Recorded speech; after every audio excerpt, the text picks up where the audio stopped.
Hello, I'm Rebecca of Pocketful of Posies. Today's project is the completion of my Victorian Narcissa Malfoy costume. I have been planning this costume for years. I started working on it years ago. I don't even know how many years ago. It sat in a box for a while. And a few weeks back, I finally finished the skirt. All it needed was some closures and to sew the trim on. And I'll link that video down below if you're interested in that. And then I had the bodice to make. So I got started on the bodice. Now, when I originally planned this costume, I was going to do more 1880s, more bustle, that kind of thing. But as I have been exploring the 1890s more, I decided let's do 1890s instead. So I bought a pattern for an 1890s ball gown bodice from Black Snail Patterns, and I made it up, and I used the material that I had bought years ago to use originally, and it's kind of a stretchy velvet stuff, and it was a pain to work with. But I am pleased with the result, and I can't wait to show that to you. Now, before we get going on the construction of this bodice, I did want to say that I absolutely, categorically do not agree with J.K. Rowling. I'm very upset with her. But I have loved Harry Potter for a long time. I was even in a band that sang songs based on Harry Potter stuff. I have loved this series and these characters for so long, and I really believe that they belong to us now. They belong to the fans, and she can't take those away from us. So, without further ado, let's get into this bodice. Here we go! I began with a ball gown bodice pattern by Black Snail Patterns. I cut out a mock-up in black twill, hoping I could use it as a lining or structural layer later. I pinned and sewed the darts, and I tied the dart points instead of backstitching to reduce bulk. Then I pinned the bodice pieces together. Hercules supervised and was rewarded with pets.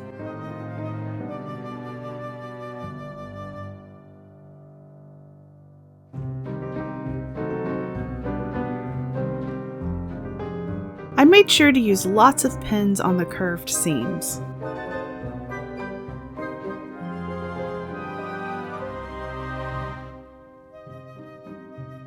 I sewed all of the pieces together.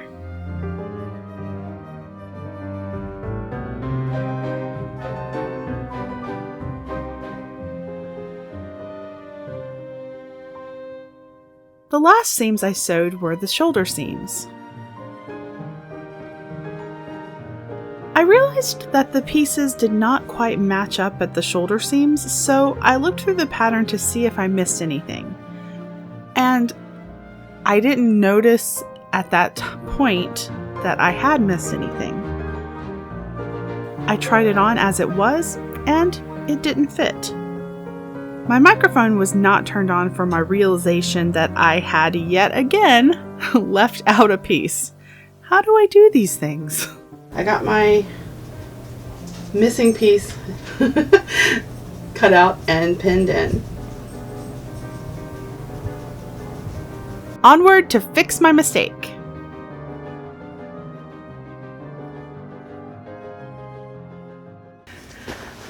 Got my pieces, my missing pieces on. So let's try this again. Have I done something dreadful?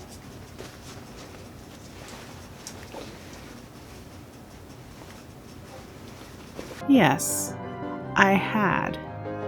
I sewed one of the shoulder pieces backwards. Let's try this again. No idea what happened there.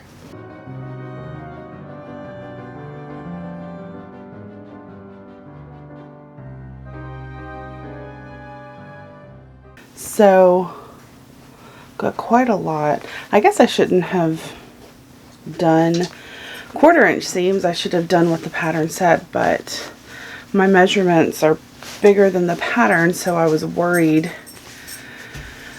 that I wouldn't have enough room. So,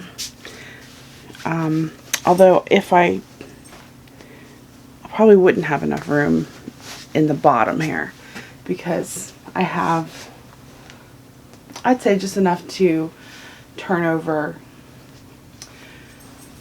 for the hooks and eyes. So I have a lot more here up top. Then it was time to start on the fashion fabric. I cut the sleeve lining out of green taffeta and all of the bodice pieces out of a green stretch velvety stuff.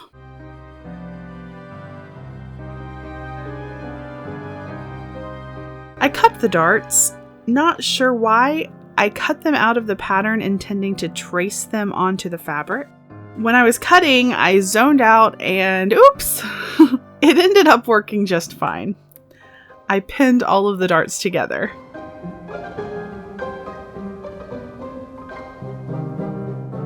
Since the fabric was stretchy and wibbly wobbly, I basted all of the darts in.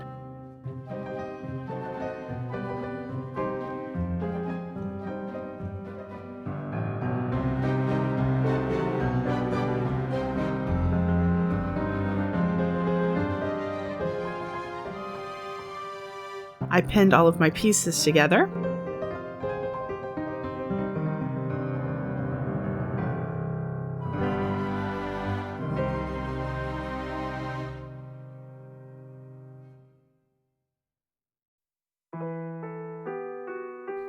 Hercules again lent his aid. I went to the machine and sewed the darts using a ballpoint needle and a very small seam allowance.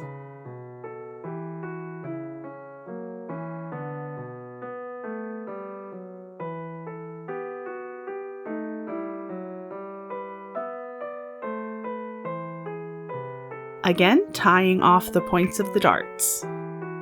Removing the basting thread was so satisfying. Hercules thought so too. Next, I sewed the back to side back pieces together, as well as the side backs to the side fronts. I had also basted those seams. Then I pinned and sewed the fronts to the side fronts.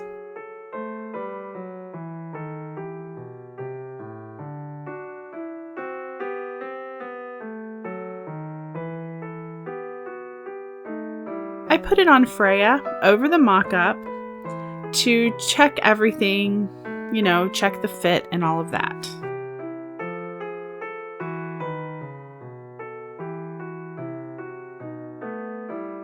I was about to start on the sleeves when I realized I had also forgotten to cut out one of the sleeve pieces. Who knows?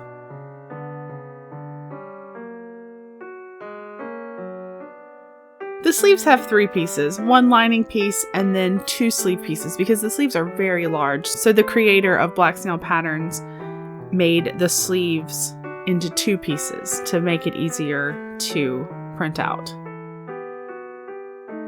I wasn't in the mood for sleeves at this point, so I started pinning in the boning channels on the twill mock-up, which is now the lining.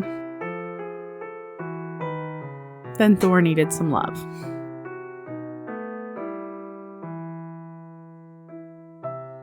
I then sewed in the boning channels.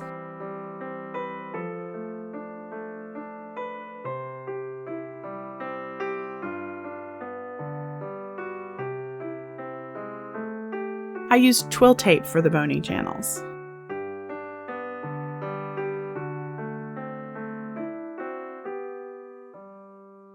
I decided to bag line this bodice, so I pinned the lining and outer fabric right sides together.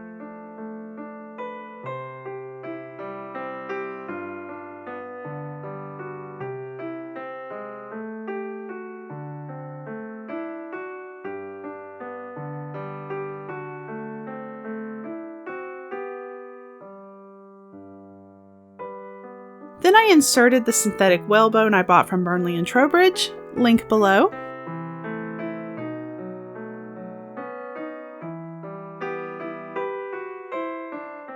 Next, I sewed the bodice to the lining right sides together, leaving the arm size and one center front open. so that I could turn it out.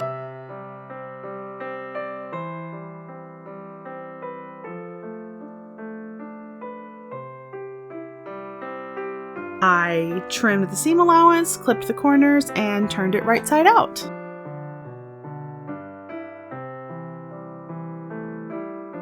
I put it on Freya and tried out some trim ideas. I did not use the drapey piece in the pattern, I just didn't really want it. Then I got to work on the sleeves.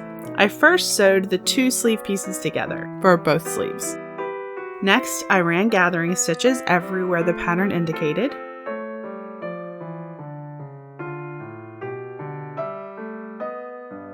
My next step was pinning the bottom of the sleeves to the lining, matching marks, and gathering the sleeves to fit the lining.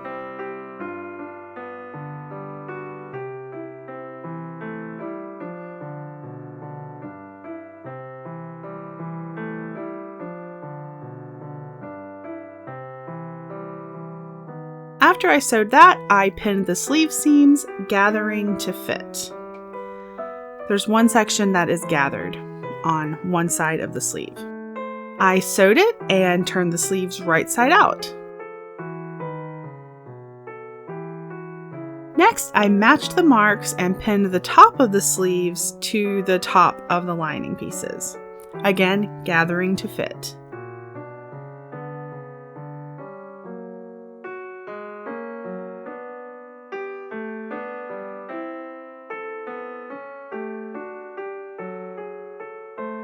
I sewed the sleeve heads to the lining.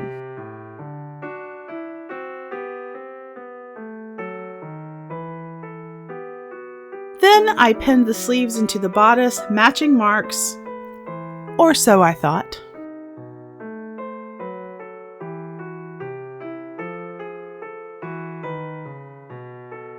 I gathered the top of the sleeves by hand to fit. Then I did not baste them in by hand as I should have. I just went right ahead and sewed them on the machine.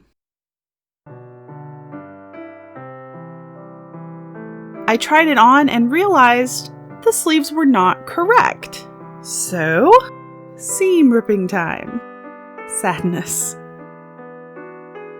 I pinned them in what I thought was correctly, tried it, and stabbed myself in the process. Take 3. I realized I had put the sleeves on the opposite sides, so I fixed it, got them sewn in. The sleeve still falls a little strangely, but it might be the stretchy fabric. Or it might still be wrong. Who knows?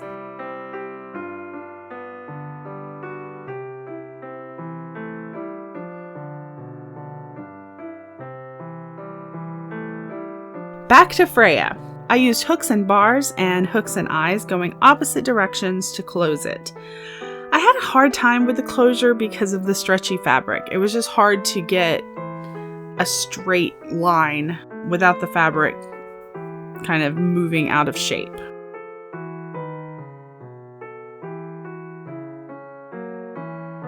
Now to try it on me. The closure is a bit off center and it bulges a little at the front where the closures are, but overall it fits well. And I ended up adding some snaps as well to help smooth it out, and I don't really think it did help. Now, my favorite part, the trim. I used black lace and green braid around the neckline.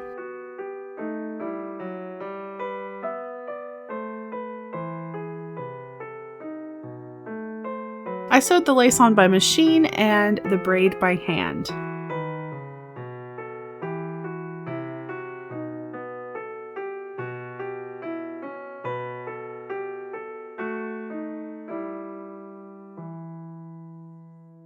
Finally, I remembered to attach a waist tape.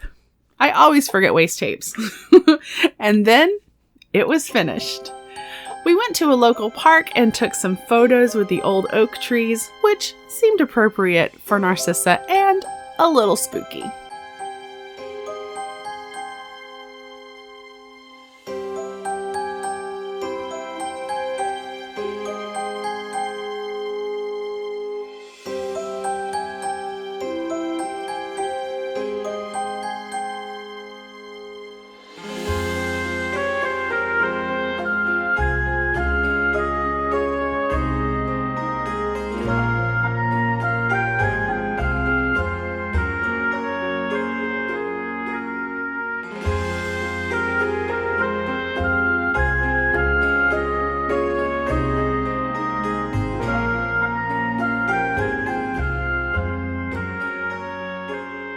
Some final thoughts on this project.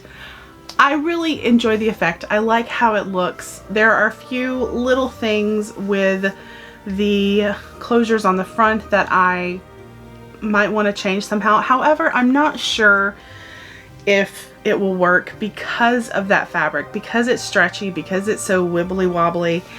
I may just, you know, leave it as is, and I think it's fine. You know, it's not perfect, but it's perfectly fine. The sleeves are weird, possibly, you know, human error. I put them in wrong, and then I tried it again. I had them on the wrong sides, and you know, whatever.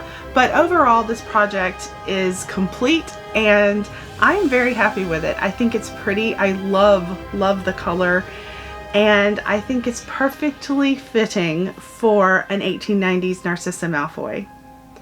Thank you so much for watching. I really appreciate it. Hello to my new subscribers. Welcome, and I hope that you stick around and share more sewing adventures with me.